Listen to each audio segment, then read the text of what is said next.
We had a couple of rains at night, but it would never rain inside. And it really struck me, and got to talking with them. The thatched roofs actually have a life, if they're done correctly, for about 20 years. And they weave the thatching. And they told me the big factor involved in that is there's only 2 days out of the lunar month that they can pick the palms because of the starch levels are being affected by the moon. If they don't pick them during those 2 days, if they pick them outside of those days, then it's not going to work very well, and you may get a 2 to 5 year life otherwise. Very hot, very humid. Had I known the forecast ahead of time, I wouldn't have postponed it till then, because right before we're going, I'm sitting here watching these swirling clouds, and they've got a tropical disturbance going on, and the whole forecast for the whole period was 40 to 60% chance of thunder showers. Went out there, it never rained once till the last day. The last day, it was a downpour, flying in the puddle jumper in the pouring down rain, and that was pretty fun. But it's divided into 6 different developments. One is a savanna that pretty much like an African savanna. Another one was you have to forgive me because I don't have everything in front of me, but one of them was more like a jungle. There was another one that was more like being on the beach. They divided it into 6 ecosystems, depending on what kind of lifestyle you desire to live in. And on the development, about 80% of it will never be developed. It's going to be left in its natural state.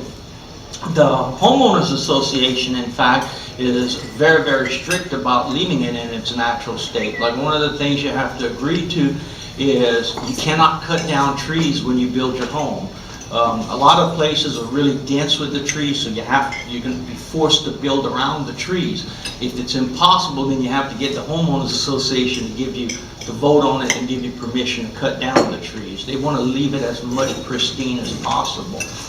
They gave us a chance. We rode around and actually visited homes that were in the process of being built. I'd say 98% of them are either made out of concrete or made out of bamboo. And of course, me, as inquisitive as I am, I asked, what's the advantage of one or the other? The ones building the concrete, of course, said theirs were the best, and the ones building the bamboo said theirs was the best. But they don't build anything. Anyone with sense won't build anything with wood, because termites are very prevalent over there. When we were taking a river ride, we'd see termite nests all over the place, and so they can't use wood. But they said bamboo, they don't eat bamboo because it has no starch inside of it. The price ranges of the properties are running between $169,000 up to around $800,000, and depending on where you're at, depending on the size of the lots. The lots run from a half an acre up to about 2 acres. The beach itself, we were at a bad time of the year. The water was pretty murky, but they told us that ahead of time. The way the river flows and stuff, it's very brackish. But the development has a private island about 20 miles off. It's called Sanctuary Key, and we went to spend a day over there. Beautiful, pristine beach.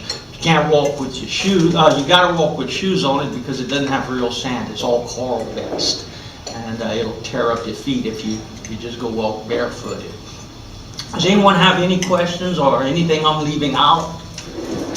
Please forgive me for being ill prepared. I was planning on putting together a real presentation. What motivated you to go do this? What's that? What motivated you to go over there?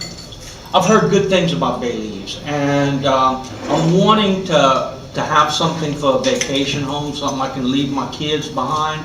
And I've looked at like Gulf Shores and Destin, and the prices of, because they're really fully developed communities, the prices are tremendously more.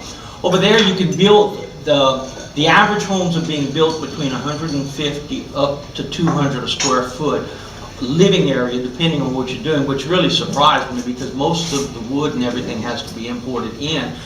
But at the end of the day, on a 1.5 acre property, building a 2,000 square foot home is going to end up being a whole lot cheaper than buying a condo in Destin or Gulf Shores.